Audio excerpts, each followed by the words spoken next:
সুপ্রিয় ভিউয়ার্স, আসসালামু আলাইকুম। Voice of Priyanka YouTube channel থেকে আপনাদের জন্য নিয়ে এলাম দুষ্টু মিষ্টি একটি ভালোবাসার গল্প নিয়ে। আশা করছি আমার লেখায় এই গল্পটির মধ্য দিয়ে আপনাদেরকে এক অন্যরকম ভালো লাগা উপহার দিতে পারবো। তো ভিউয়ার্স, চলুন দেরি না করে গল্পটি শুরু করা যাক। ভার্সিটির ক্যাম্পাসে বন্ধুদের নিয়ে বসে আড্ডা দিচ্ছিল আর সিগারেট খাচ্ছিল আশিক।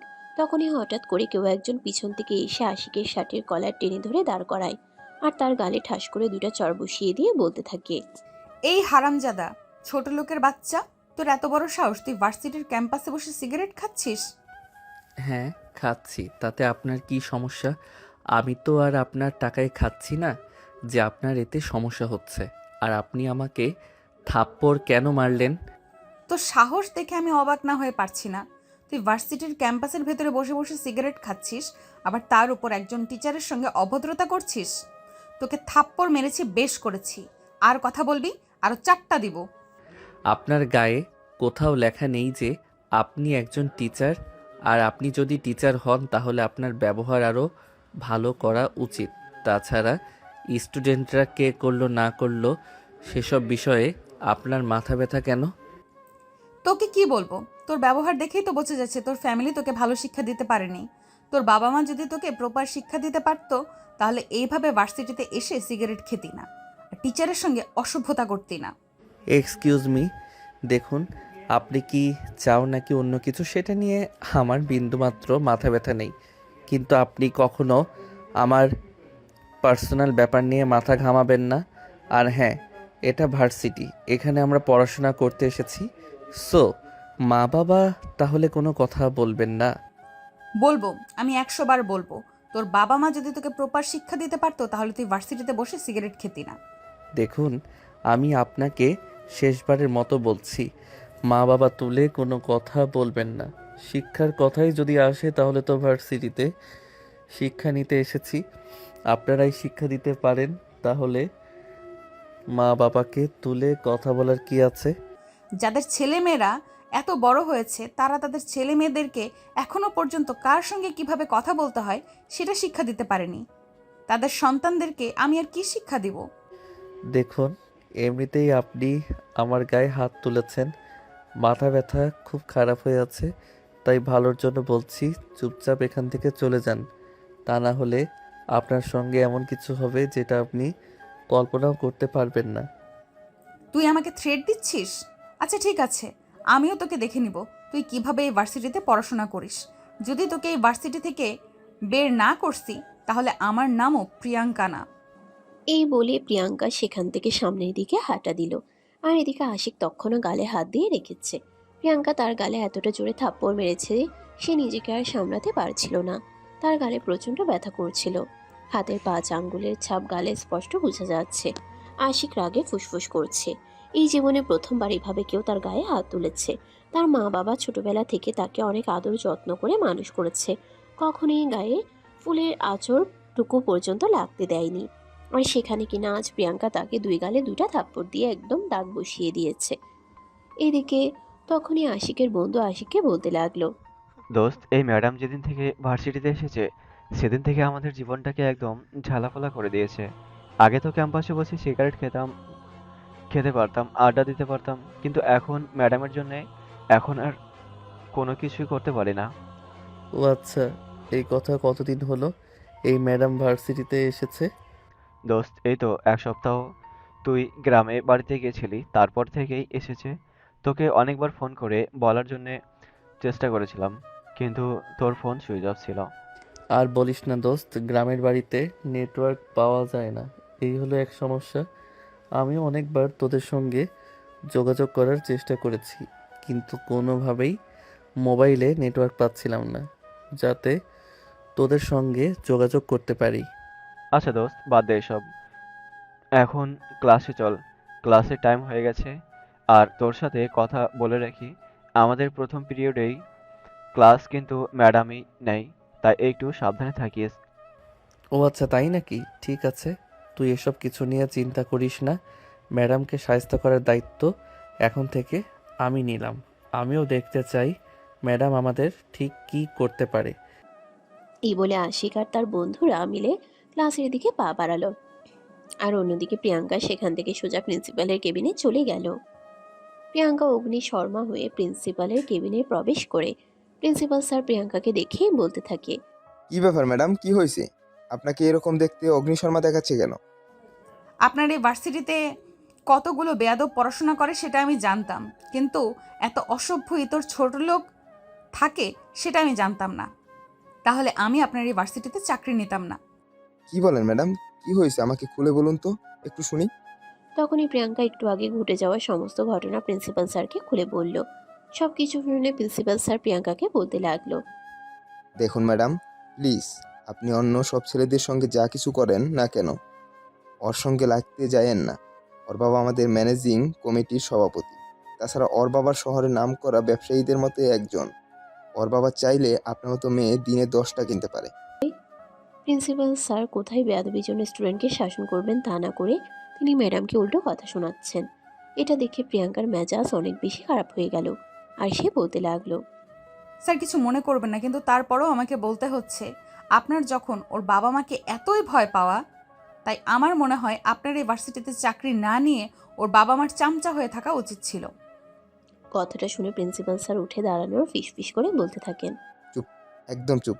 যা বলেছো বলেছো, আর এখন কথা একদম মুখে আনবে না। আশিক কিংবা তার কোনো বন্ধু বান্ধব যদি জানতে পারে এই কথা, তাহলে তোমার কপালে খারাপ আছে। আচ্ছা পাগল, আপনি হয়েছেন না আমি হয়েছি সেটাই তো বুঝতে পারছি না। ওই যেই হোক না কেন, ওকে ভয় পাওয়ার কি আছে? এটা ভার্সিটি, এখানে সবাই শিক্ষা গ্রহণ করতে আসে, এখানে কোনো অসভ্যতামির জায়গা নেই। তখনই প্রিন্সিপাল স্যার আবারও প্রিয়াঙ্কাকে ধমক দিয়ে বলতে লাগলো, আরে তুমি কি কানে শুনো না নাকি? তোমাকে কি বললাম তুমি শুনতে পাওনি? ওর ব্যাপারে আর কোনো কমেন্ট নয়। এই বলে প্রিন্সিপাল স্যার প্রিয়াঙ্কাকে আরও বলতে থাকেন, আশিকের বাবা ইচ্ছে করলে ইউনিভার্সিটি 5 মিনিটের মধ্যে ধ্বংস করে দিতে পারেন। আর উনি প্রতি বছর ইউনিভার্সিটিতে যে পরিমাণ মানি ডোনেট করেন, এটা এই এলাকার অন্য কারোর পক্ষে কখনো সম্ভব নয়। আচ্ছা যাই হোক, আমি কিছুক্ষণের জন্য আপনার কথা মেনে নিলাম, কিন্তু তার মানে তো এই নয় যে এই ভার্সিটিতে এসে সিগারেট খাবে, যা ইচ্ছা তাই করবে। ওর যা ইচ্ছে হবে তাই করবে। তুমি ওর বিরুদ্ধে কোনো কথা বলবে না, আর ওর সঙ্গে কোনো খারাপ আচরণ করবে না, এটাই শেষ কথা। প্রিয়াঙ্কা তখন আর কোনো কথা বলল না, কারণ প্রিন্সিপাল স্যারের সঙ্গে তর্ক করা তার জন্য মোটেও শোভনীয় নয়। তাই সে রাগে গজগজ করতে করতে প্রিন্সিপাল স্যারের কেবিন থেকে বের হয়ে চলে গেল। আর এদিকে কিছুক্ষণের মধ্যেই আশিকদের ক্লাসে প্রিয়াঙ্কা চলে আসে। প্রিয়াঙ্কা তখন প্রিন্সিপালকে কোনো কথার উত্তর না দিলেও মনে মনে কিন্তু রাগ পুষে রাখে। সে মনে মনে এটাই ঠিক করে রাখে, যেভাবেই হোক আশিককে শায়েস্তা করেই ছাড়বে। সে হাল ছেড়ে দেওয়ার মতো পাত্রী নয়। প্রিয়াঙ্কা ক্লাসরুমে এসে প্রবেশ করতেই সকল ছাত্রছাত্রীরা প্রিয়াঙ্কাকে উঠে দাঁড়িয়ে সালাম প্রদর্শন করলেও আশিকই বসে রইল আর সালাম পর্যন্ত দিল না। বিষয়টা প্রিয়াঙ্কা খুব ভালোভাবেই নোটিস করলো। প্রিয়াঙ্কা ক্লাসের ভিতর প্রবেশ করে সোজা আশিকের সামনে গিয়ে দাঁড়ালো আর তারপর বলতে লাগলো, এই ছেলে, কান ধরে বেঞ্চের উপরে দাঁড়াও। কিন্তু প্রিয়াঙ্কার এই কথা আশিকের কান পর্যন্ত পৌঁছালো কিনা সেটা বোঝা গেল না, কারণ আশিক আগের মতো ঠাই বসে আছে, তার কোনো রেসপন্স নেই। তখনই আবারও প্রিয়াঙ্কা আশিককে বলতে লাগলো, এই ছেলে, কি সমস্যা তোমার? তোমাকে আমি সেই কখন বললাম উঠে দাঁড়াতে, কিন্তু তুমি এখনো বসে আছো কেন? আমার কথাকে তোমার কান দিয়ে প্রবেশ করেনি নাকি? কিন্তু আশিক তখনও ঠাই বসে আছে, প্রিয়াঙ্কার কথার কোনো রেসপন্স করছে না। এটা দেখে প্রিয়াঙ্কা একটু বেশিই রেগে গেল। আশিকের শার্টের কলার ধরে টেনে দাঁড় করালো আর তারপরেই বলতে লাগলো, কি রে ভাই, এটা কি তোর বাবার আড্ডাখানা মনে করেছিস নাকি? এটা শুনেই আশিক রেগে গেল আর প্রিয়াঙ্কার হাতটা এক ঝটকায় ছাড়িয়ে নিয়ে বলতে লাগলো, এক্সকিউজ মি ম্যাডাম, আপনার যা বলার আপনি আমাকে বলুন। আমার বাবা তুলে কোনো কথা বলবেন না। I don't like this. তোর পছন্দের অপছন্দের কোনো কিছু যায় আসে না আমার। তুই এখানে পড়াশোনা করতে এসেছিস, এটা ভার্সিটি, এখানে সবাই শিক্ষা গ্রহণ করতে আসে। তোর মতো বেয়াদবের কোনো জায়গা নেই আমার ক্লাসে। তুই এক্ষুনি ক্লাস থেকে বের হয়ে যা। আপনার মতো দজ্জাল মহিলার ক্লাস করারও কোনো ইচ্ছে আমার নেই। আমি এক্ষুনি ক্লাস থেকে বের হয়ে যাচ্ছি। এই বলে আশিক তখনই ক্লাস থেকে বের হয়ে যায় আর তার পিছন পিছন তার সমস্ত বন্ধু বান্ধবও ক্লাস থেকে বের হয়ে গেল, যেটা দেখে প্রিয়াঙ্কা আরো অনেক বেশি অবাক হলো। প্রিয়াঙ্কা তখনই সেই ছেলেদের উদ্দেশ্য করে বলতে লাগলো, কি ব্যাপার, কি সমস্যা তোমাদের? তোমরা কেন ওর সঙ্গে সঙ্গে ক্লাস থেকে বের হয়ে চলে যাচ্ছ? ম্যাডাম যেখানে আশি ক্লাসে থাকবে না, সেখানে আমরা কেউ ক্লাস করব না। ওকে যেহেতু ক্লাস থেকে বের করে দেওয়া হয়েছে, তাই আমরা নিজ দায়িত্বে ক্লাস থেকে বের হয়ে যাচ্ছি। আশা করি এতে আপনার কোনো প্রবলেম হবে না। আচ্ছা ঠিক আছে, তোদের মতো বেয়াদবের আমার ক্লাসে কোনো জায়গা নেই। তোরা সব কয়টা ক্লাস থেকে বের হয়ে যা, তারপর যে কয়টা থাকবে সেই কয়টাকে নিয়ে আমি ক্লাস করব। ততক্ষণে আশিকের বন্ধু বান্ধবরা সবাই ক্লাস থেকে বের হয়ে গেছে। আর এদিকে প্রিয়াঙ্কা অন্য স্টুডেন্টদের নিয়ে ক্লাস করাতে থাকে। আশিক ক্যাম্পাসে এসে বসে, আর তখনই তার বন্ধুরাও তার পিছন পিছন আসে। আশিক তার বন্ধুদেরকে বলতে থাকে, আরে বেটা, তোরা কেন বের হয়ে আসলি? আমার ওই বজ্জাত মহিলার ক্লাস করতে ইচ্ছে করছিল না, তাই বের হয়ে চলে এসেছি। দোস্ত, এতদিন ধরে ম্যাডামের অত্যাচার সহ্য করেছি, কিন্তু এখন যেহেতু তুই এসে গেছিস, এখন আমাদের কোনো ভয় নেই। তাই আমরা আর ম্যাডামের ক্লাস করব না। দেখ ভাই, আমি চাই না আমার জন্য তোদের পড়াশোনা নষ্ট হোক। আমার শহরের সবচাইতে বেস্ট টিচার নিয়ে আমাকে টিউশন করাবে, আর আমি বছর শেষে আলহামদুলিল্লাহ ভালো রেজাল্ট করতে পারবো। কিন্তু তোদের তো সেরকম ব্যবস্থা নেই। আমাদের লাগবে না সেরকম ব্যবস্থাপনা। আমাদের তুই আমাদের শুধু তুই থাকলেই চলবে। আমরা খুব ভালো করেই জানি তোর মতো বন্ধু যদি আছে, যারা আছে, তারা কখনোই পরীক্ষায় খারাপ রেজাল্ট করবে না। দেখ ভাই, এটা কিন্তু একটু বেশি হয়ে যাচ্ছে।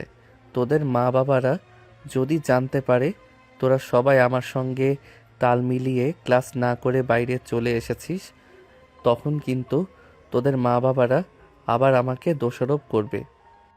সেরকম কিছু হবে না। আমাদের মা বাবারা আমাদেরকে খুব ভালো করেই চেনেন, আর জানে তারা কখনোই অযথা কাউকে দোষারোপ করবে না। এই বিষয়টা নিয়ে তোকে কোনো চিন্তা করতে হবে না। আশিক তখন আর কোনো কথা বাড়ালো না। বন্ধুদের সঙ্গে ক্যাম্পাসে বসে আড্ডা দিতে লাগলো। আর এভাবেই চলতে লাগলো সময়। প্রিয়াঙ্কা ক্লাস শেষ করে বাসা থেকে বের হয়ে চলে গেল। আর তারপরেই আশিক তার বন্ধুদেরকে নিয়ে ক্লাসে প্রবেশ করে। এদিকে প্রিয়াঙ্কা ক্লাসরুম থেকে বের হয়ে আবারও প্রিন্সিপাল স্যারের কেবিনে গেল। আর প্রিন্সিপাল স্যারকে উদ্দেশ্য করে বলতে লাগলো, স্যার, আপনি সত্যিই জানেন না এই ছেলেটা কোন লেভেলের বেয়াদব। আজ তোর বন্ধু বান্ধব সবাইকে নিয়ে আমার ক্লাস থেকে বের হয়ে চলে গেছে। তুমি নিশ্চয়ই ওদিকে কিছু বলেছো? তা না হলে তো ওরা ক্লাসে কিভাবে বের হয়ে যাওয়ার কথাই নেই।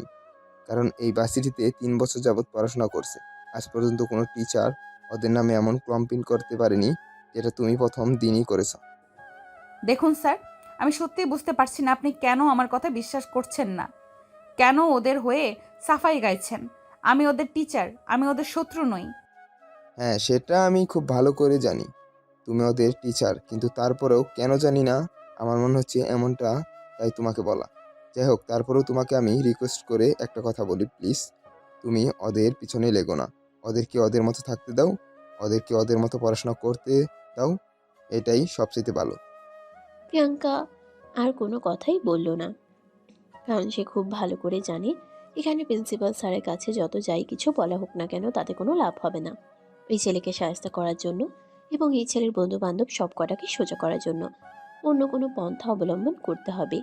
কিন্তু কি, সেটা এটাই ভাববার বিষয়। এসব চিন্তা করতে করতে প্রিয়াঙ্কার অন্য ক্লাসের টাইম হয়ে গেল, আর প্রিয়াঙ্কা অন্য ক্লাসে ক্লাস করাতে চলে গেল।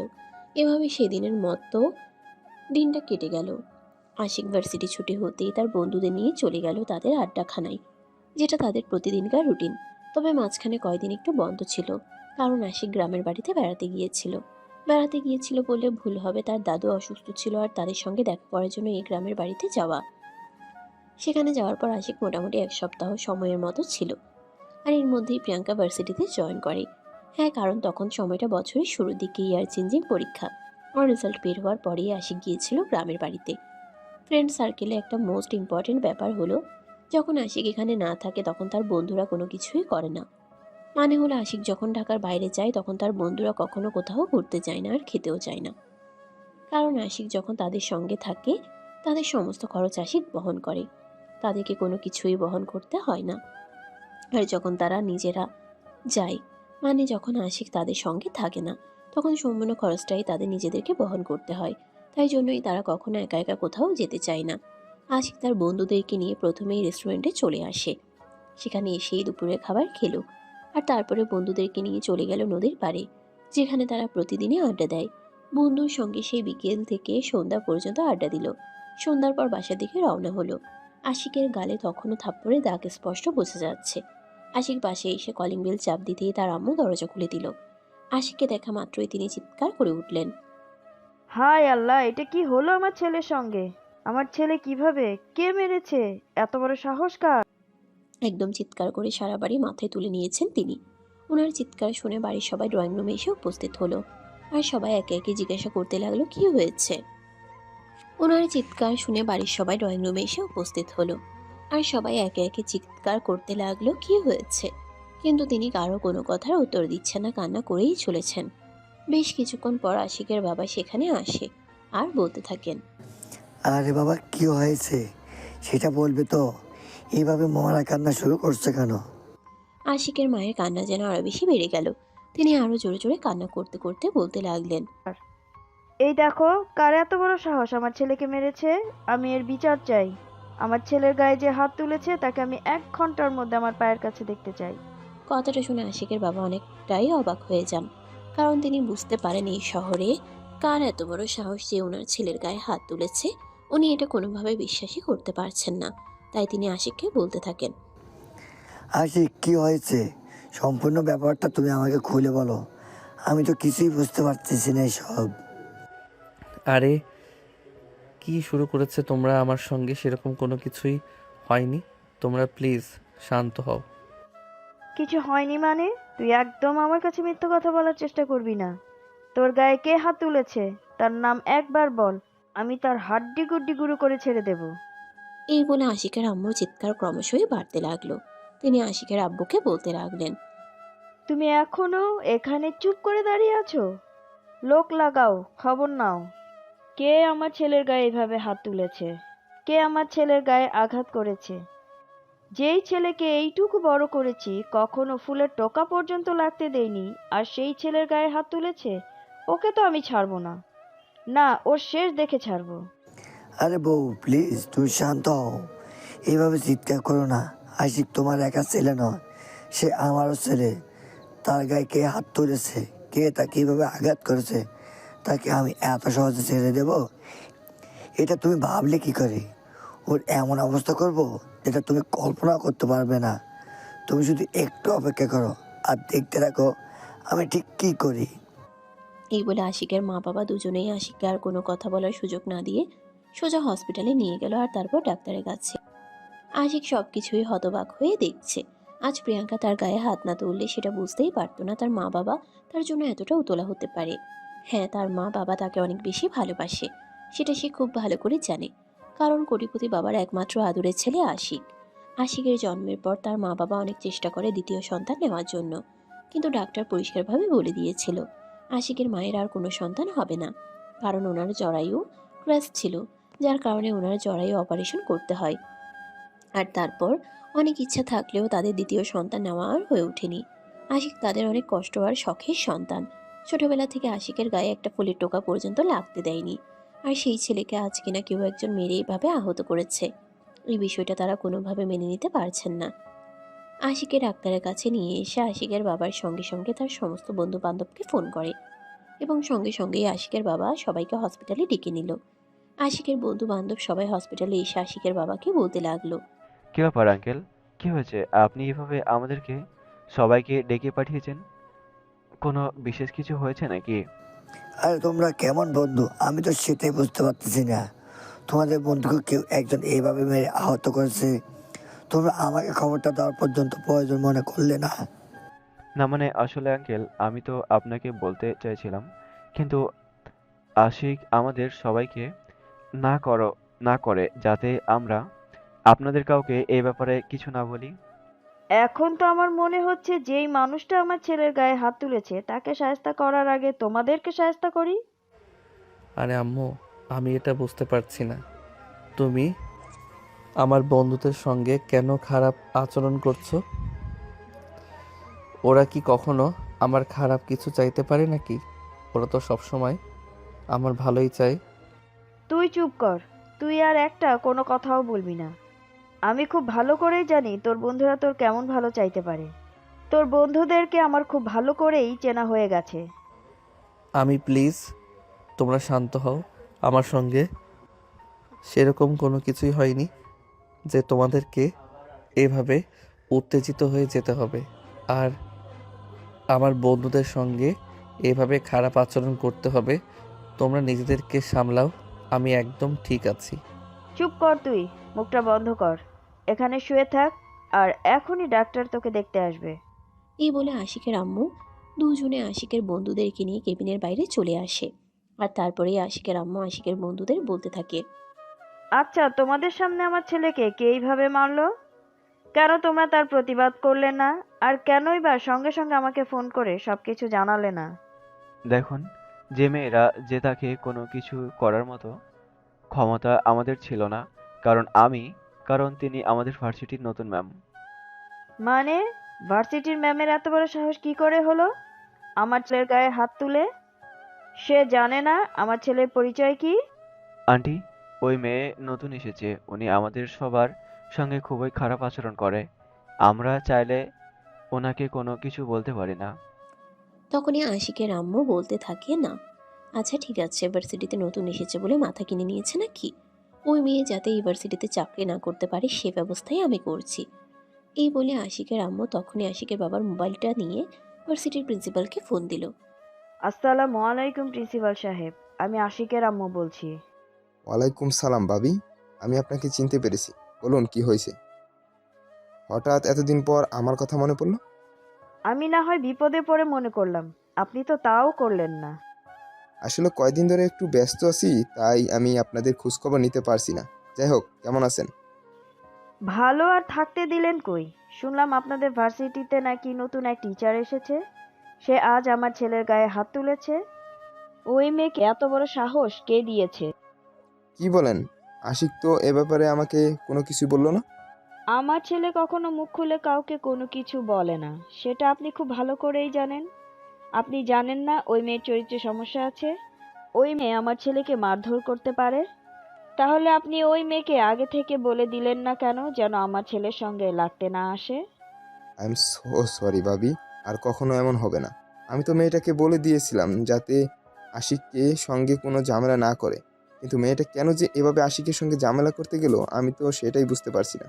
আপনি কোনো চিন্তা করবেন না, আমি মেয়েটাকে ইচ্ছা মতো বকে দিব। বলতে না বলতেই আশিকের বাবা আশিকের আম্মুর কাছ থেকে ফোনটা টান দিয়ে নিয়ে নিল। আর তারপর তিনি নিজেই বলতে লাগলেন, ওই মেয়েটাকে যেন দুদিনের মধ্যেই ভার্সিটি থেকে বের করে দেওয়া হয়, আর তা না হলে ভার্সিটি বন্ধ হয়ে যাবে। প্রিন্সিপাল স্যার আশিকের বাবাকে ভীষণ ভয় পান, কারণ তিনি খুব ভালো করে জানেন আশিকের বাবা চাইলে করতে পারে না এমন কোনো কাজ নেই। তাই তিনি আশিকের বাবার কথায় সম্মতি জানালেন, আর তারপরেই ফোন রেখে দিলেন। পরের দিন সকালবেলা ভার্সিটিতে আসতেই প্রিন্সিপাল স্যার প্রিয়াঙ্কাকে নিজের কাছে ডেকে নিলেন আর বলতে লাগলেন, প্রিয়াঙ্কা, তোমাকে একটা কথা আমি আগেই বলে দিয়েছিলাম, কিন্তু তুমি আমার কথা শুনলে না। তুমি নিজের কপালে নিজেই কুড়োল মেরেছ। মানে আপনি কি বলতে চাইছেন স্যার? আমি তো কিছুই বুঝতে পারছি না। তোমাকে আমি কতবার বলেছিলাম আশিকের সঙ্গে লাগতে যেও না, ওর যা ইচ্ছে তাই করো, কিন্তু তুমি ওকে কিছু বলতে যেও না। কিন্তু তুমি আমার কথা কোনো কিছুই শোনোনি। স্যার, আমি কোথায় ওর সঙ্গে লাগতে গেলাম? ও টিচারের সঙ্গে বেয়াদবি করে, ওর কত বড় সাহস! তোমাকে আমি সহজ বাংলায় যেটা বলেছি সেটা তুমি বুঝতে পারোনি নাকি? ওর বাবা এই ভার্সিটি ম্যানেজিং কমিটির সভাপতি। তাছাড়াও উনি প্রতি বছর এই ভার্সিটিতে বিশাল অঙ্কের একটা ডোনেশন দেন। ওনার সম্পত্তি, প্রতিপত্তি, অর্থবিত্ত কোনোটারই অভাব নেই। তিনি নিজের প্রতিবৃত্তি কাটিয়ে সব কিছুই করতে পারেন। তাই এখানে তোমার এরকম করাটা একদম উচিত হয়নি। স্যার, আপনি একজন শিক্ষক, আপনাকে এটা বুঝতে হবে। ভার্সিটি একটা শিক্ষা প্রতিষ্ঠান। ভার্সিটির মতো একটা জায়গাতে সব কিছু করা চলে না। এ বলে প্রিয়াঙ্কা প্রিন্সিপাল স্যারকে যুক্তি দিয়ে সবকিছু বোঝানোর চেষ্টা করে, কিন্তু প্রিন্সিপাল স্যার প্রিয়াঙ্কার সবকিছু উঠতে গিয়ে বলতে থাকে, একদম ঠিক কাজ করেছো তুমি। আর যার কারণে আমাকে বলা হয়েছে তোমাকে যেন দুদিনের মধ্যে ভার্সিটি থেকে বের করে দেই। এখন আমি কি করব তুমি সেটা আমাকে বলে দাও। মানে কি স্যার? ভার্সিটি একটা শিক্ষা প্রতিষ্ঠান। এখানে এসে স্টুডেন্টরা যা ইচ্ছা তাই করবে আর তাদেরকে কোনো কিছু বলা যাবে না? এটা একটা প্রাইভেট ভার্সিটি। এখানে বড়লোকের ছেলেমেয়েরাই পড়াশোনা করতে আসে। তাদের প্রয়োজন হলে লেখাপড়া করবে, নয়তো নয়। এটা নিয়ে তোমার আমার এত মাথা ঘামানোর কোনো প্রয়োজন নেই। এই বলে প্রিন্সিপাল স্যার প্রিয়াঙ্কার হাতে একটা খাম ধরিয়ে দিলেন আর তারপরে বলতে লাগলেন, এই নাও, এখানে তোমার আগামী 3 মাসের স্যালারি দেওয়া আছে। আশা করি তুমি আমাকে আর কোনো প্রশ্ন করবে না, কারণ আমি অলরেডি তোমার প্রশ্ন সমস্ত উত্তর দিয়েছি। ওকে ফাইন, কোনো সমস্যা নেই। যখন একটা শিক্ষা প্রতিষ্ঠানের মতো জায়গায় অন্যায়ের প্রতিবাদ করতে গিয়ে চাকরি হারাতে হবে, সেখানে তো আর কোনো কিছুই বলার থাকে না।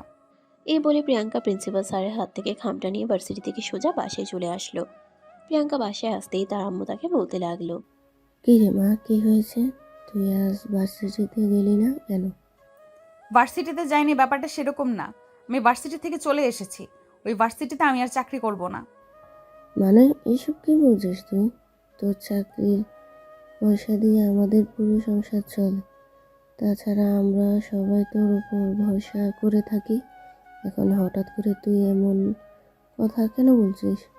আম্মু প্লিজ আমাকে প্রশ্ন করো না। আমাকে আমার মতো একটু একা থাকতে দাও। আমার কোনো কিছু ভালো লাগছে না। এই বলে প্রিয়াঙ্কা তার আম্মুকে কোনো কথা বলার সুযোগ না দিয়ে নিজের রুমে চলে গেল আর দরজাটা বন্ধ করে দিয়ে বিছানায় শুয়ে রইল। ইতোমধ্যে তার আম্মু বেশ কয়েকবার তার সঙ্গে কথা বলার চেষ্টা করলেও সে কারোর সঙ্গে কোনো কথাই বলল না। চুপচাপ নিজের রুমের ভিতরেই রইল। সারাদিন ঘুমিয়ে গেল। প্রিয়াঙ্কা একবারও দরজা খুলল না। সন্ধ্যার দিকে তার ছোট বোন পড়তে বসবে। প্রিয়াঙ্কা প্রতিদিন সন্ধ্যাবেলা তার ছোট বোনকে পড়ায়, আর সেজন্যই তার বোন তার রুমের দরজায় এসে বারবার নক করতে থাকে। এই আপু, কি হলো? রুমের দরজা খোল। আমি সেই কখন থেকে দাঁড়িয়ে আছি। তুই আমাকে পড়া বুঝিয়ে দিবি না? তোর পড়া, তোর যদি ইচ্ছা থাকে তাহলে তুই নিজে গিয়ে পড়তে পারিস। আমাকে একটু আমার মতো থাকতে দে। আমার ভালো লাগছে না কোনো কিছু। প্রিয়াঙ্কার বোন তখন আর কোনো কথা বলল না, কারণ সে খুব ভালোভাবেই বুঝতে পারল প্রিয়াঙ্কা আজ একটু বেশিই রেগে আছে, হয়তোবা কোনো কারণে কষ্ট পেয়েছে। তাই সে আর প্রিয়াঙ্কাকে কোনো কিছু না বলেই নিজের রুমে চলে গেল আর নিজের মতো নিজের পড়া কমপ্লিট করতে লাগলো। এভাবে সন্ধ্যা ঘনিয়ে রাত হলো। সবাই খাবার খেয়ে নিজেদের ঘরে চলে গেল। প্রিয়াঙ্কার মা তখনও প্রিয়াঙ্কার জন্য অপেক্ষা করতে লাগলো। মেয়েটা সারাদিন কোনো কিছুই খায়নি। সে সকালবেলা নাস্তা করে তারপর বাসা থেকে বের হয়েছিল, কিন্তু প্রিয়াঙ্কা আর দরজা খুলে রুম থেকে বের হলো না। রাত 12টা। তার আম্মু তার দরজার সামনে এসে দাঁড়িয়ে নক করছে, কিন্তু প্রিয়াঙ্কা কোনো সাড়া শব্দ করছে না। চুপচাপ রুমের ভিতরে শুয়ে আছে। অনেকবার ডাকাডাকি করার পরও প্রিয়াঙ্কা বিছানা থেকে উঠে দরজা খুলে তার আম্মুকে দেখে একটু বিরক্ত হয়ে বলতে থাকে, কি ব্যাপার, কি হয়েছে? তোমরা কি আমাকে একটু শান্তি মতো থাকতে দেবে না নাকি? এভাবে চিৎকার চেঁচামেচি কেন করছো? আরে বাবা, আমরা তো আর ইচ্ছে করে তোকে ডাকাডাকি করছি না। সেই সকালবেলা একটা রুটি খেয়ে বাসা থেকে বের হয়ে গেছিস, সারাদিন চলে গেছে, এখন রাতে 12টা বাজে। কখন কখন থেকে খাবার টেবিলে তোর জন্য বসে অপেক্ষা করছি, কিন্তু তুই একেবারের জন্য খাবার টেবিলে আসছিস না। তুমি কি আমার বাংলা ভাষা বোঝো না নাকি? তোমাকে না বললাম আমি একটু একা থাকতে চাই, আমাকে বিরক্ত করো না, কিন্তু তারপরও কেন বারবার এভাবে ডাকাডাকি করছো? চুপচাপ চলে যাবে এখান থেকে। যখন আমার খেতে ইচ্ছে করবে তখন আমি নিজেই খেয়ে নেব। প্রিয়াঙ্কার মা তখন আর প্রিয়াঙ্কার মুখের উপর কোনো কথা বলার সাহস পেল না, কারণ তিনি খুব ভালো করে জানেন প্রিয়াঙ্কা রেগে গেলে আরো খারাপ কিছু হতে পারে। তাই তার সঙ্গে কথা বলে না বলে থাকাটাই সবচাইতে বেটার। তাই তিনি আর কোনো কথা না বলে নিজের রুমে চলে যান। আর এদিকে প্রিয়াঙ্কা তখন রুমের দরজা লাগিয়ে দিয়ে আবার রুমের ভিতর চলে গেল। এভাবে কেটে গেল আরো 2 দিন। আজ 2 দিন পর আশিক ভার্সিটিতে এসেছে, আর তখনই তার বন্ধুরা তাকে বলতে লাগলো, কি ব্যাপার দোস্ত, কিছুই তো বুঝতে পারছি না। প্রিয়াঙ্কা ম্যাডাম আজকে 2 দিন ধরে ভার্সিটিতে আসছে না। তুই কি সত্যিই তোর বাবাকে প্রিয়াঙ্কার ম্যাডামের ভার্সিটি থেকে বের করে দিয়েছিস নাকি? সেটা আমি কি করে বলবো? আমাকে তো এই 2 দিন মোবাইলটা পর্যন্ত হাতে নিতে দেয়নি।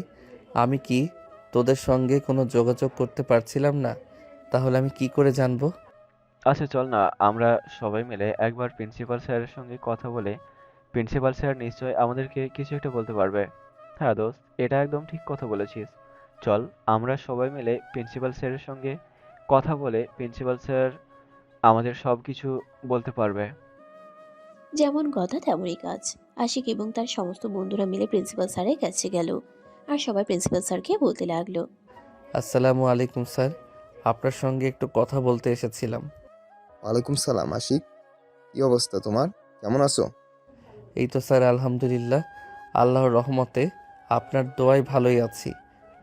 আপনার সঙ্গে একটু একটা ব্যাপারে কথা ছিল, তাই এলাম। হ্যাঁ বলো না, কি বলবে? এভাবে আমতা আমতা করার কি আছে? না মানে, আসলে স্যার, আমি তো এই 3 দিন ধরে ভার্সিটিতে আসছি না। আমার মা বাবা আমাকে ভার্সিটিতে আসতে দিচ্ছিল না। আর আজ যখন ভার্সিটিতে আসলাম তখনই জানতে পারলাম প্রিয়াঙ্কা ম্যাডাম নাকি ভার্সিটিতে আসছে না। এর কারণটাই জানার জন্য আপনার কাছে আসা। এটা আবার আমার কাছে জানার কি আছে? এটা তো তুমি খুব ভালো করে জানো। তোমার বাবা বলেছেন প্রিয়াঙ্কা ম্যাডামকে আমি যেন ভার্সিটি থেকে বের করে দিই। তা না হলে উনি ভার্সিটিতে যে ডোনেশন দেন প্রতি বছর সেটা বন্ধ করে দিবেন। মানে এসব কি বলছেন আপনি? আমি তো বিশ্বাসই করতে পারছি না বাবা এমন কিছু করেছে। এখানে অবিশ্বাস করার কিছুই নেই বাছা, তোমার বাবা আমাকে এমনটাই বলেছেন। তাই আমি বাধ্য হয়ে প্রিয়াঙ্কা ম্যাডামকে ভার্সিটি থেকে বের করে দিয়েছি। আশিক তখন আর কোনো কথা বলার সাহস পেল না। আর বলবেই বা কি? করে? তার জন্য একজন ম্যাডামের চাকরি চলে গেছে, এটা সত্যি খুবই দুঃখজনক একটা ব্যাপার। তারা কোনো কথা না বলে আশিককে নিয়ে প্রিন্সিপাল স্যারের কেবিন থেকে বের হয়ে চলে আসে। বন্ধুরা সবাই মিলে ক্লাসরুমে বসে আছে। টিচার এসেছে টিচার এসেছে তাদের ক্লাস করাতে, কিন্তু কেউ ক্লাসে মনোযোগ দিতে পারছে না। সবাই অন্যমনস্ক, টিচার সেভাবেই ক্লাস শেষ করে চলে গেলেন। ক্লাস শেষ হওয়ার সঙ্গে সঙ্গে আশিক এবং তার বন্ধুরা সবাই মিলে ক্লাসরুম থেকে বের হয়ে ভার্সিটি ক্যাম্পাসের একপাশে একটা বিশাল আম গাছ আছে, তারা তার নিচে এসে বসে। আশিক তখন তার বন্ধুদেরকে বলতে থাকে, দেখ ভাই, আমার জন্য কারোর এত বড় একটা ক্ষতি হয়েছে, আমি এটা মেনে নিতে পারবো না। তাহলে তুই কি করবে? সবকিছু তো শুধু তোর জন্যই হয়েছে। তোর বাবার কথায় ম্যাডামকে ভার্সিটি থেকে বের করে দেওয়া হয়েছে। সেটা আমি খুব ভালো করেই জানি। আর আমিও ম্যাডামের ব্যাপারে একটু খোঁজ খবর নিয়েছিলাম। ম্যাডামের ফ্যামিলির আর্থিক অবস্থা অতটাও ভালো নয়। ওনার বাবা বেঁচে নেই, সংসারের একমাত্র উপার্জনক্ষম কোনো ব্যক্তি উনি। যদিও একটু অহংকারী, আর যদি তবে তার সঙ্গে এরকম করাটা আমার একটুও উচিত বলে মনে হচ্ছে না। তাহলে এখন তুই কি চিন্তা করছিস? কি করবি? আপাতত কোনো কিছু ভাবতে পারছি না, কি করব বুঝতে পারছি না, কিন্তু একটা কিছু তো করতেই হবে। আচ্ছা, কেউ ম্যাডামের বাড়ির ঠিকানা জানিস? আমি জানি, আমাদের বাসা থেকে কাছেই। কেন, তুই ঠিকানা দিয়ে কি করবি? তাহলে চল, আমরা এখনই ম্যাডামের বাসায় যাব, ম্যাডামের সঙ্গে সরাসরি কথা বলবো। শোন, তুই ম্যাডামকে চিনতে না পারলেও আমি খুব ভালো করেই চিনি। ম্যাডাম কখনোই আর তোর সঙ্গে কথা বলবেন না। এই ম্যাডামের যে বড় ক্ষতিটা করেছিস, এরপর আর ম্যাডাম তোর সঙ্গে কথা বলবে ওটা তুই আশা করছিস? আমি জানি উনি নিজের থেকে আমার সঙ্গে কথা বলতে চাইবেন না, কিন্তু আমার জন্য ওনার এত বড় একটা ক্ষতি হয়ে গেল, আমি তো এটাও মেনে নিতে পারছি না। কি করবি তাহলে? আশিক শুভকে আর কোনো উত্তর দিল না। সঙ্গে সঙ্গেই বাইক নিয়ে বের হলো, আর তার বন্ধুদেরকেও তার সঙ্গে আসতে বলল। তার বন্ধুরাও তখন আর কোনো প্রশ্ন না করে বাইক নিয়ে ভার্সিটি থেকে বের হলো। আশিক শুভকে নিজের সঙ্গে এক বাইকে নিয়েছে। আশিকের বাইক সবার আগে চলছে, আর তার পিছনে তার বন্ধুরা। সবাই মিলে প্রিয়াঙ্কাদের বাড়িতে পৌঁছে গেল। বেশিক্ষণ সময় লাগলো না, এই তো আধা ঘন্টার রাস্তা। দরজায় নক করতে একজন মধ্যবয়স্ক মহিলা এসে দরজাটা খুলে দিল। তখনই শুভ এগিয়ে এসে ওনাকে সালাম দিয়ে বলতে লাগলো, আসসালামু আলাইকুম আন্টি, আমি পাশের পাড়াতেই থাকি, প্রিয়াঙ্কা ম্যাডামের সঙ্গে একটু দেখা করতে এসেছি। ওয়ালাইকুম আসসালাম। বাবা ঠিক আছে, ভিতরে আসো, বসো, আমি প্রিয়াঙ্কাকে রেখে দিচ্ছি। এই বলে প্রিয়াঙ্কার আম্মা আশিক এবং তার বন্ধুদেরকে ড্রয়িং রুমে বসতে দিয়ে তিনি বাড়ির ভিতরে ঢুকে গেলেন। আশিক এবং তার বন্ধুরা ড্রয়িং রুমে বসে আছে আর অপেক্ষা করছে প্রিয়াঙ্কার জন্য। কিন্তু এদিকে প্রায় আধা ঘন্টার মতো সময় কেটে গেছে, প্রিয়াঙ্কা ড্রয়িং রুমে আসছে না। অন্যদিকে তার মা তার সঙ্গে কথা বলছে। আরে বাবা, আমি মানছি তোর সঙ্গে যেটা হয়েছে অন্যায় হয়েছে, কিন্তু ওই স্টুডেন্টগুলো তোর সঙ্গে দেখা করতে এসেছে, ওরা তো আর কোনো অন্যায় করেনি, তুই ওদের সঙ্গে কথা বল। আম্মু, তোমাকে কেন আমি এটা বোঝাতে পারছি না? ওরা সবাই মিলে ষড়যন্ত্র করে তারপরেই আমার সঙ্গে সবকিছু করেছে। একা কেউ কিছু করেনি। আরে বাবা, এমন করে না, ওরা তোর স্টুডেন্ট, তুই যদি ওদের সঙ্গে এমন আচরণ করিস তাহলে ওরা কী শিখবে সেটা তুই নিজেই বল। তোমাদেরকে ন্যায় আর অন্যায় শিক্ষা দিতে গিয়েই আজ আমার এই অবস্থা।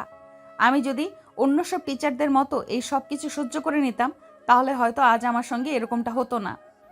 দেখ বাবা, যা হওয়ার তা হয়ে গেছে, সেটা নিয়ে চিন্তা করে কোনো লাভ নেই।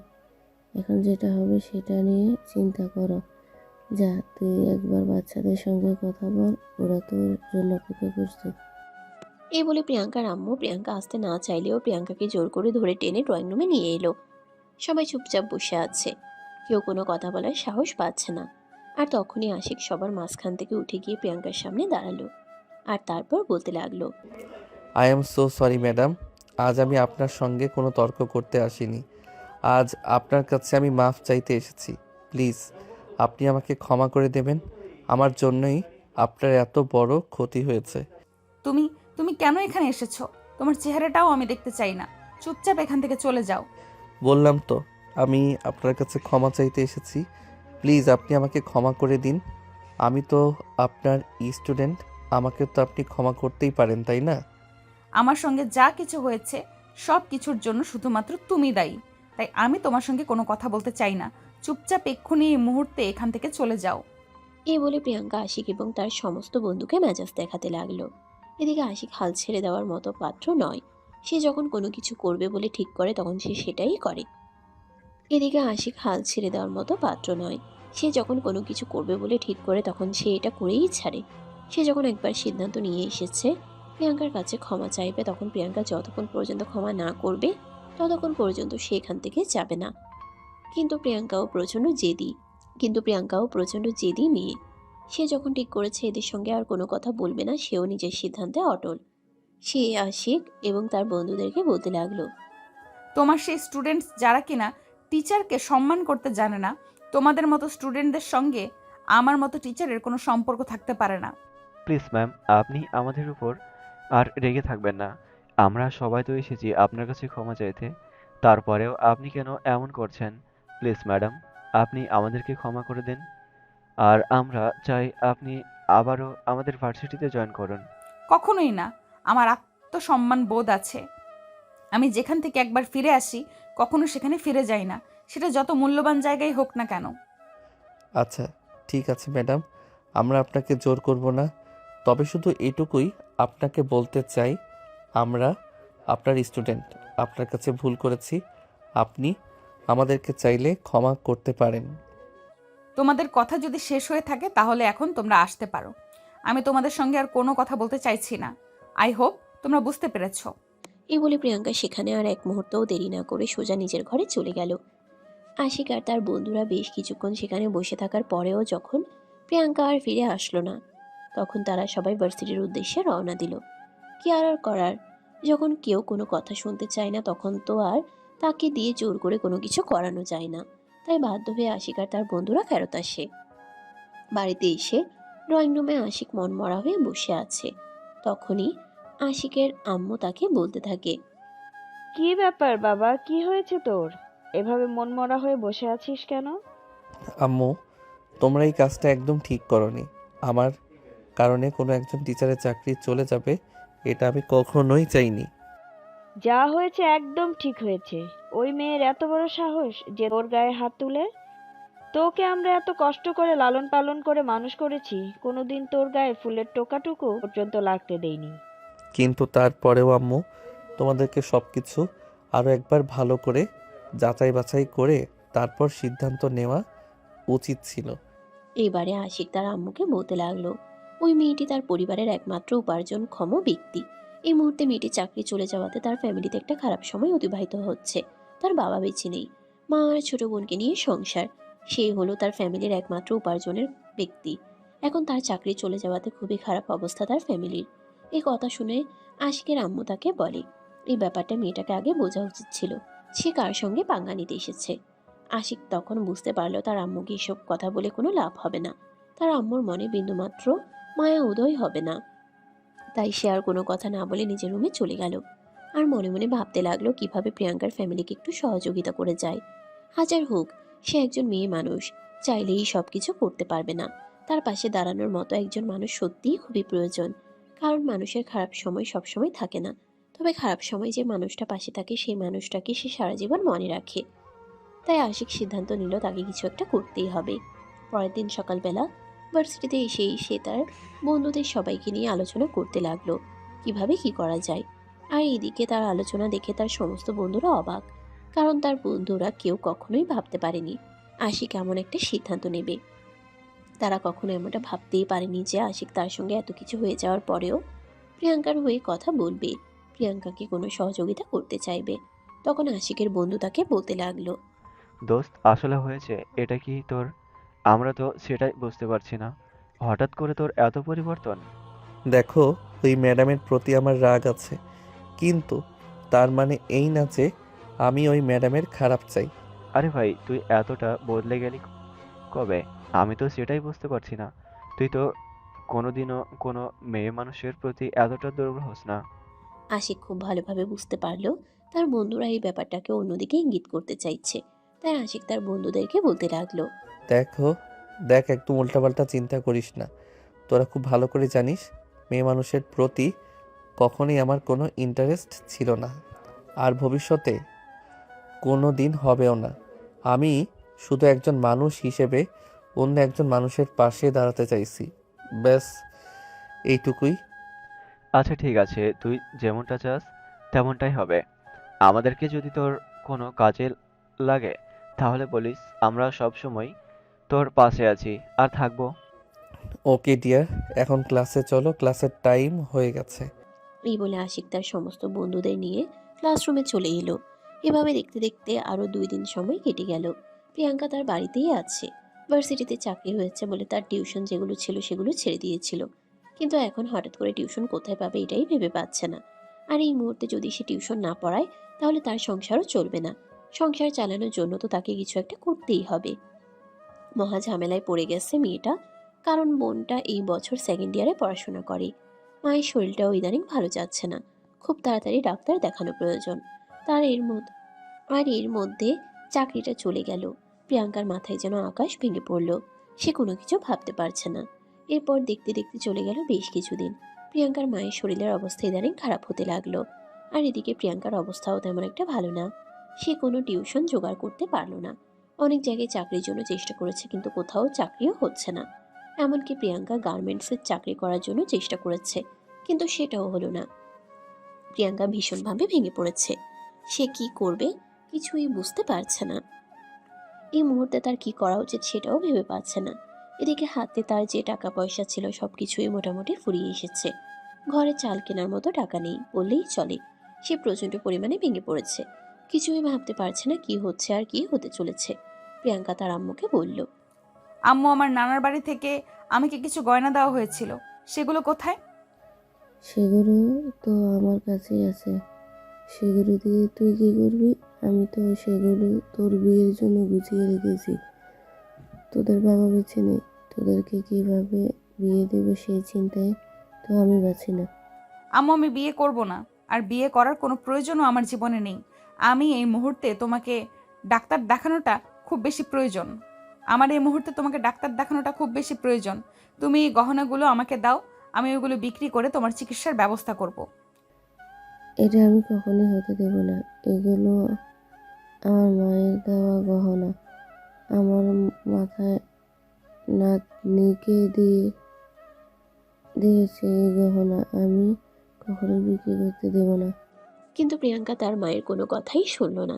আলমারি থেকে জোরপূর্বক গহনাগুলো বের করে নিয়ে স্বর্ণকারের দোকানে চলে গেল সেগুলো বিক্রি করার জন্য। এদিকে ঠিক ওই মুহূর্তে আশিক এসেছিল প্রিয়াঙ্কাদের বাড়িতে প্রিয়াঙ্কার সঙ্গে দেখা করতে। আশিক বাড়িতে এসে প্রিয়াঙ্কাকে কোথাও দেখতে যাবে প্রিয়াঙ্কার আম্মুর কাছে প্রিয়াঙ্কার ব্যাপারে জিজ্ঞাসা করে। আর তখনই প্রিয়াঙ্কার আম্মু বলতে থাকেন, আচ্ছা, আমি একটা ব্যাপার বুঝতে পারছি না। তোমরাই তো আমার মেয়ের জীবনটাকে একদম জ্বালাফোলা করে দিলে। সব আমার এখন তুমি কেন প্রতিদিন আমাদের বাড়িতে আসো? আন্টি, প্লিজ আপনি অন্তত আমাকে বিশ্বাস করুন, আমি ইচ্ছে করে এরকমটা করিনি।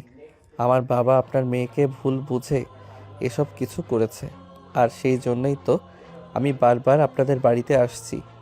আমি আমার পাপের প্রায়শ্চিত্ত করতে চাই। ম্যাডাম কোথায় বলুন না, আমি ওনার সঙ্গে কথা বলবো। এই বলে আশিক প্রিয়াঙ্কার সঙ্গে দেখা করার কথা বলে, কিন্তু প্রিয়াঙ্কার আম্মু কোনোভাবেই আশিককে প্রিয়াঙ্কার রুমে যাওয়ার পারমিশন দিচ্ছিল না। এমনকি প্রিয়াঙ্কার সঙ্গে দেখা করার কোনো ব্যবস্থাও করে দিচ্ছিল না। তাই বাধ্য হয়ে আশিক জোরপূর্বক ভিতরে প্রবেশ করার চেষ্টা করে। আর তখনই আশিককে প্রিয়াঙ্কার আম্মু বাধা দেয় আর বলতে থাকে, এখন আর এখানে এত দরদ দেখিয়ে কি লাভ আছে?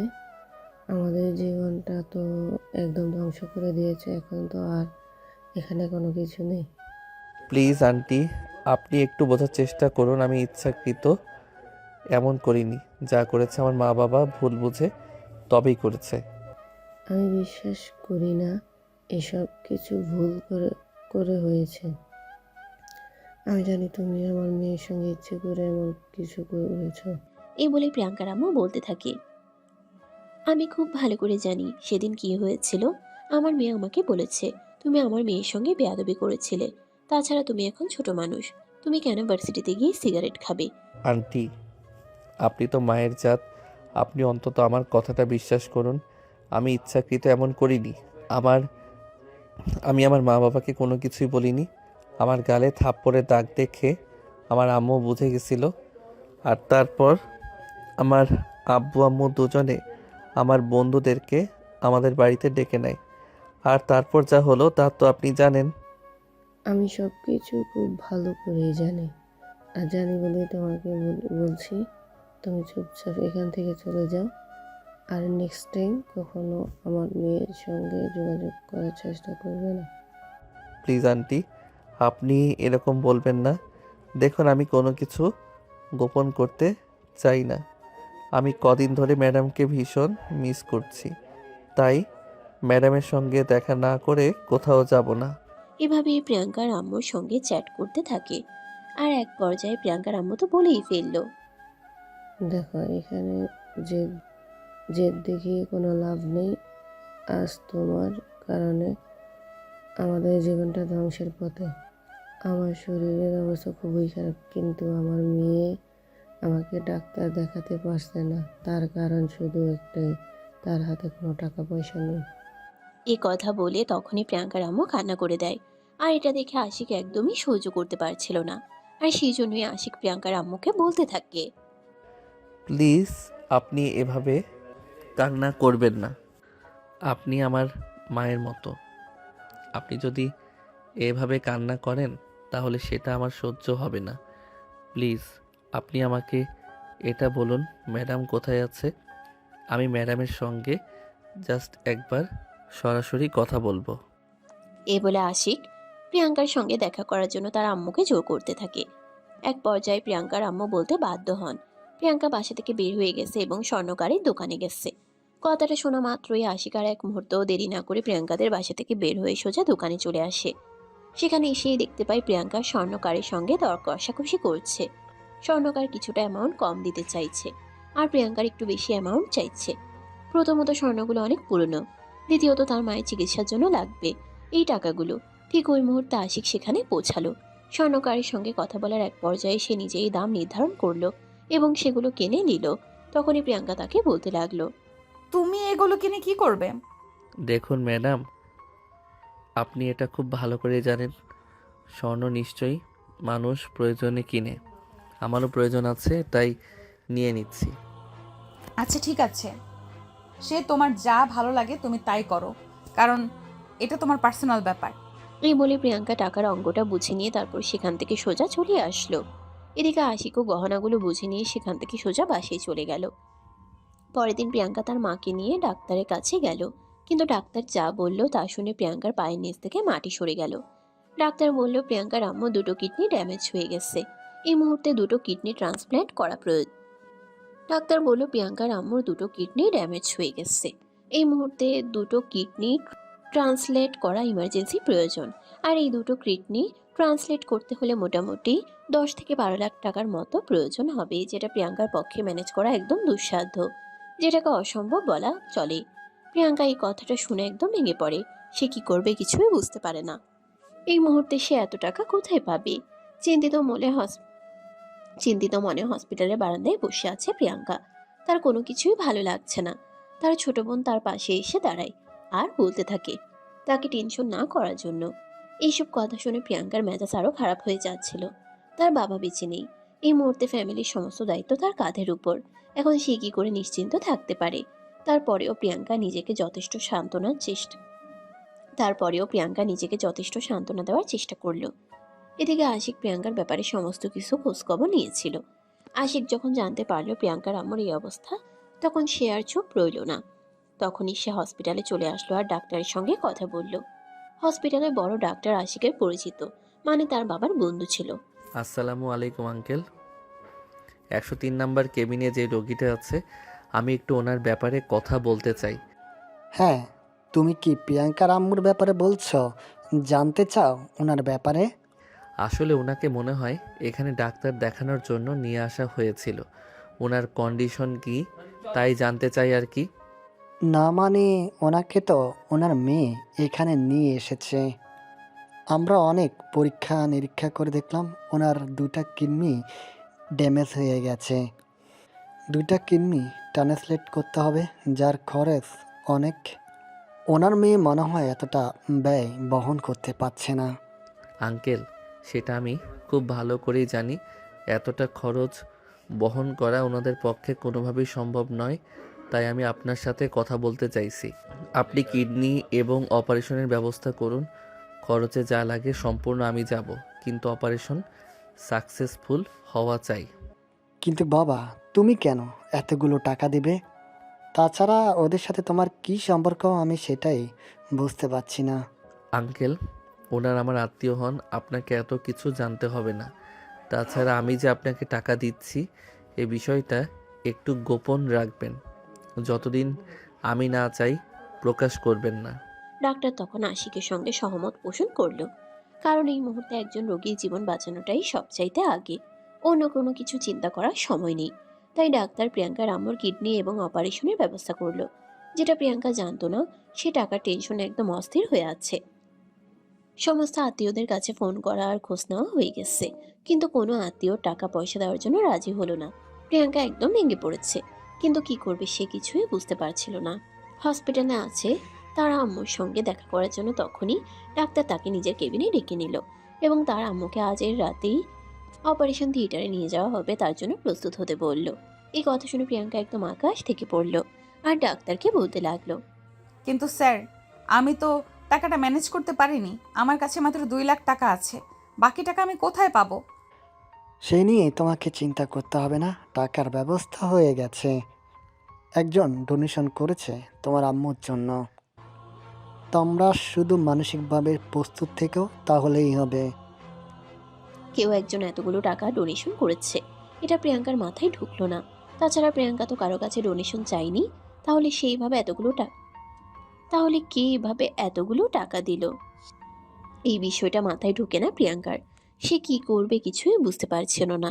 এভাবে হুট করে একজন অপরিচিত থেকে ডোনেশন নিবে নাকি ফেরত দেবে, এসবই চিন্তা করছিল প্রিয়াঙ্কা। তখনই ডাক্তার প্রিয়াঙ্কাকে বলতে লাগলো, দেখো, এত কিছু চিন্তা করার সময় এখন নেই। তোমার আম্মুকে বাঁচাতে হবে, যার জন্য এখন ইমার্জেন্সি অপারেশন। তোমার আম্মু বেঁচে থাকলে জীবনে সব কিছু পাবে। হ্যাঁ স্যার, এটা আমি খুব ভালো করেই জানি, কিন্তু এখন আমি কি করব সেটাই তো বুঝতে পারছি না।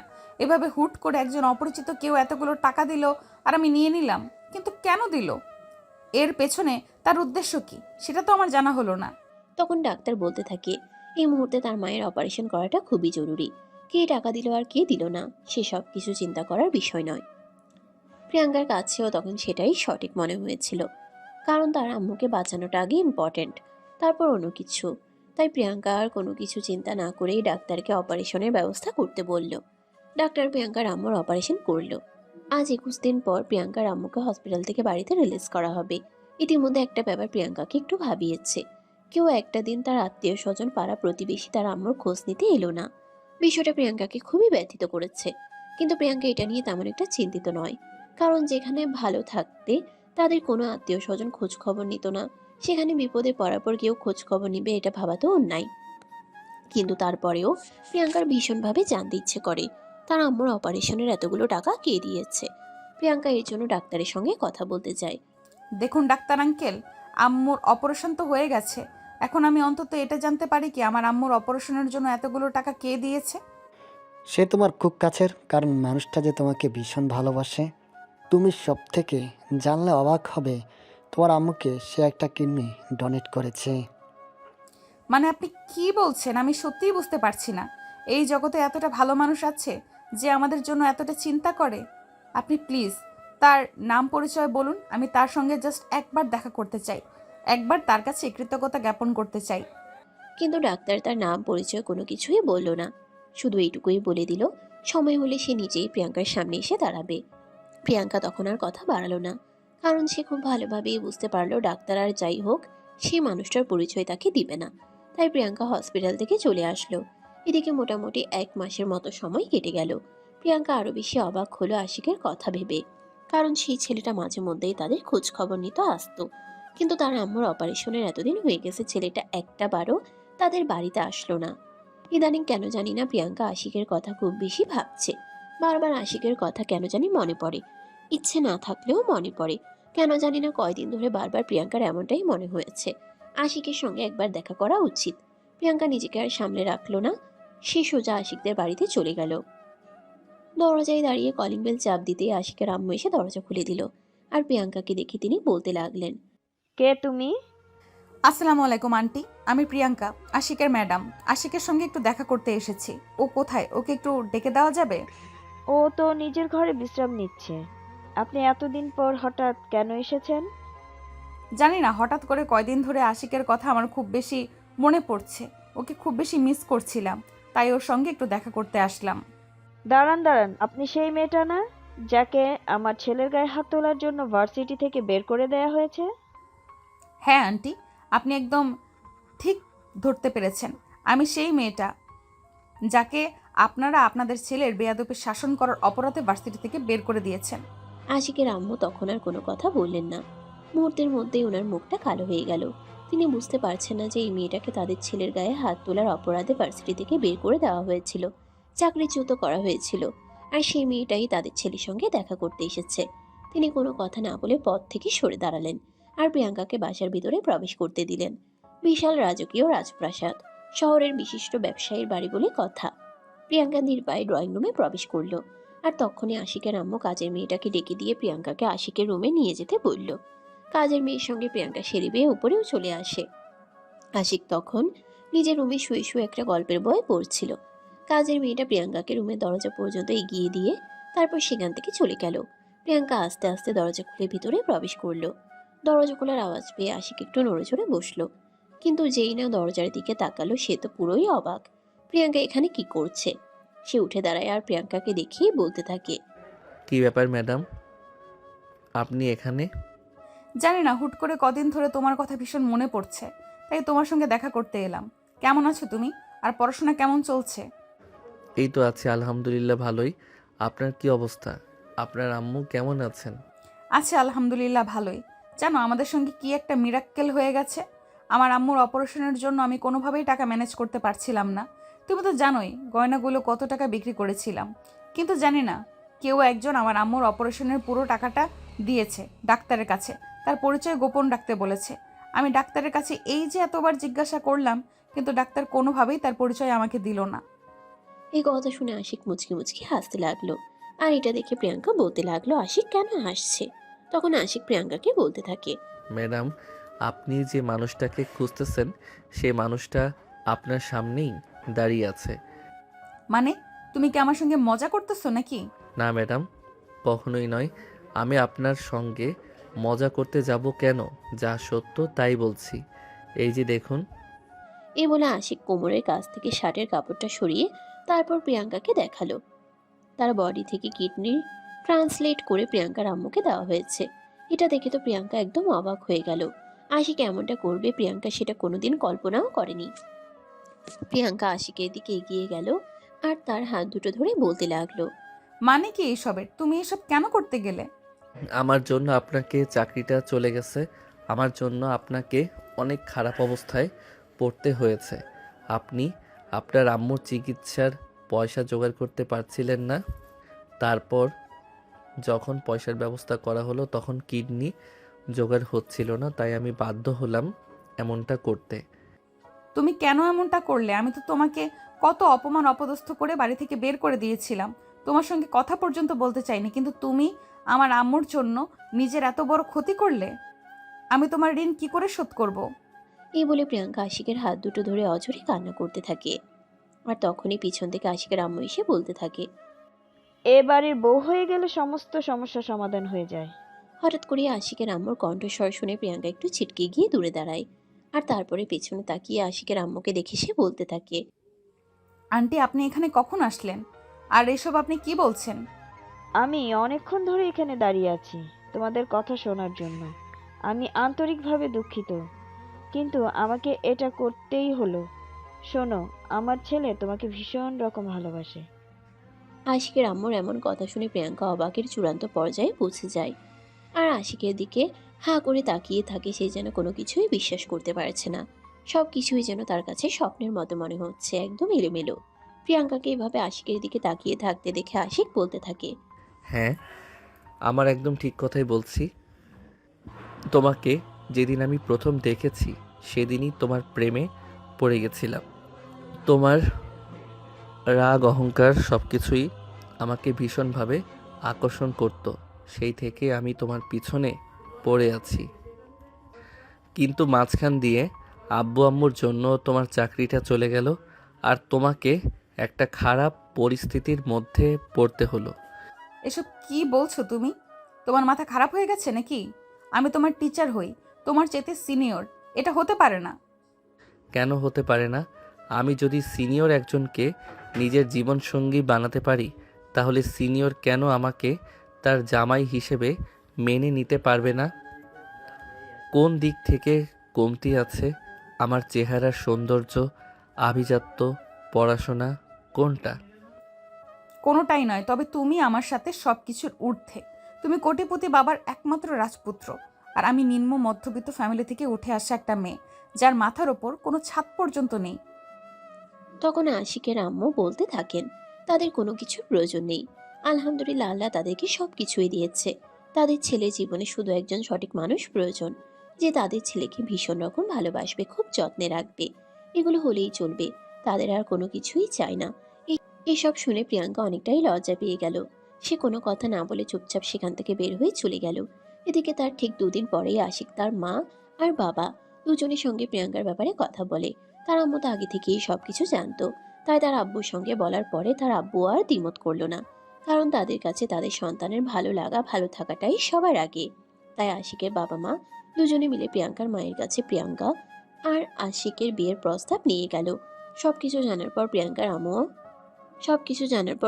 আম্মু আর দ্বিমত করলেন না। অতঃপর 2 পরিবারের সম্মতিতে মহা ধুমধামের সঙ্গে তাদের বিয়ের কাজ সম্পন্ন হয়ে গেল। আজ প্রিয়াঙ্কাকে আশিকদের বাড়িতে নববধূর সাজে সজ্জিত করে নিয়ে আসা হয়েছে। রাত 11টা।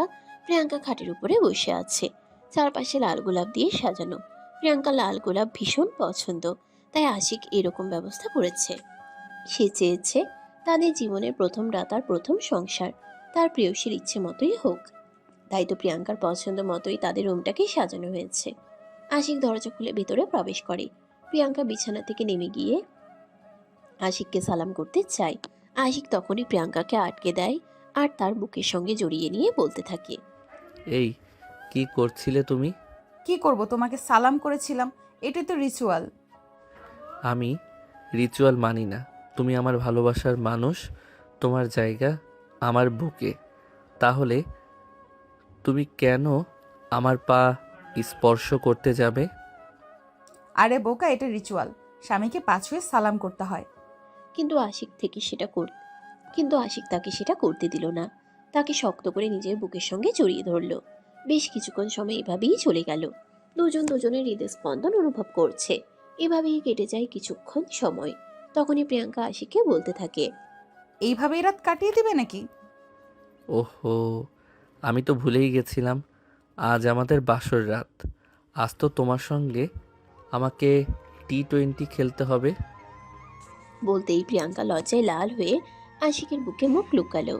আশিক ও প্রিয়াঙ্কাকে তখনই কোলে তুলে নিয়ে লাইট অফ করে দিয়ে চলে গেল T20 ফাইনাল ম্যাচ খেলতে। দুজন দুজনের খুব কাছে।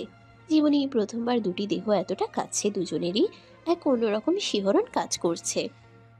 তার মাঝে রয়েছে প্রবল উত্তেজনা। দুজন দুজনকে কাছে পাওয়ার তীব্র আকাঙ্ক্ষা, তাই আর বেশি দেরি না করে দুজন দুজনকে নিয়ে সুখের মহাসমুদ্রে পাড়ি দেয় আর তৈরি করে নতুন এক ভালোবাসার গল্প। সুপ্রিয় ভিউয়ার্স, আমাদের আজকের গল্পটা এই পর্যন্তই ছিল। গল্পটা আপনাদের কাছে কেমন লেগেছে ছোট্ট একটা কমেন্টে জানাবেন। ভালো লাগলে লাইক, কমেন্ট এন্ড শেয়ার করে পাশেই থাকবেন। নিত্য নতুন ভালোবাসার গল্প পেতে আমাদের ভয়েস অফ প্রিয়াঙ্কা ইউটিউব চ্যানেলটি সাবস্ক্রাইব করবেন। আবার দেখা হবে নতুন কোনো গল্পে। সে পর্যন্ত সবাই ভালো থাকবেন। আল্লাহ হাফেজ। সমাপ্ত।